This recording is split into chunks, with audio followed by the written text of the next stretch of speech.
অপারেটরকে নির্দেশ দেন। অপারেটর আনন্দের সঙ্গে এই কাজ করেন। ডিসি, এসপি, ডিআইজি থেকে শুরু করে আওয়ামী লীগ নেতাদের কাছে বিদ্রোহের বার্তা পৌঁছে যায় মুহূর্তের মধ্যেই।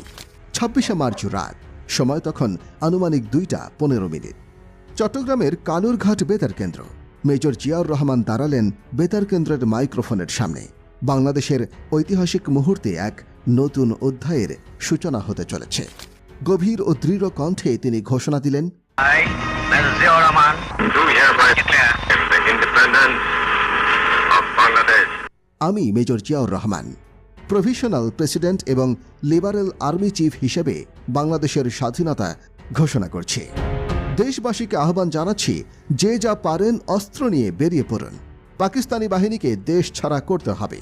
বাংলাদেশ স্বাধীন।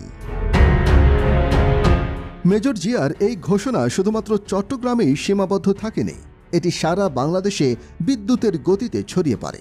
বিশ্বমঞ্চেও এর প্রতিধ্বনি শোনা যায়। জাপানি জাহাজের রেডিও রিলে ব্যবহার করে বিদ্রোহের খবর নিশ্চিত করা হয়। দেশের প্রতিটি কোণায় সাধারণ মানুষ, সৈনিক এবং নেতারা এই ঘোষণাকে মুক্তিযুদ্ধের আনুষ্ঠানিক ঘোষণা হিসেবে গ্রহণ করে। 26শে মার্চ সন্ধ্যা, চট্টগ্রামের কালুরঘাট বেতার কেন্দ্রের দিকে হাঁটছেন মেজর জিয়াউর রহমান।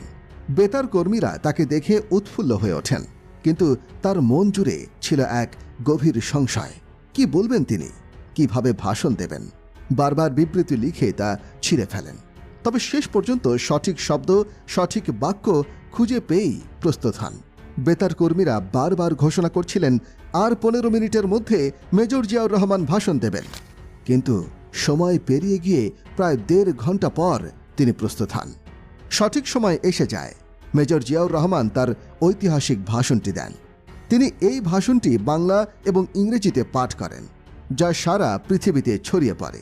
মেজর জিয়া জানান, আমি মেজর জিয়া বঙ্গবন্ধু শেখ মুজিবুর রহমানের পক্ষে বাংলাদেশ স্বাধীনতার ঘোষণা দিচ্ছি।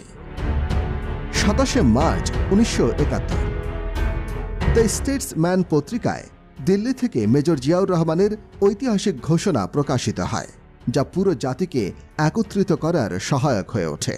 মেজর জিয়া শেখ মুজিবুর রহমানের পক্ষে স্বাধীনতার ঘোষণা দিতে রাজি ছিলেন না।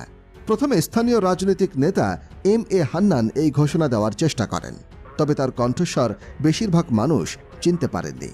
সেজন্য চট্টগ্রামের খ্যাতিমান নেতারা মেজর জিয়াকে অনুরোধ করেন বঙ্গবন্ধুর নামে স্বাধীনতার ঘোষণা দিতে।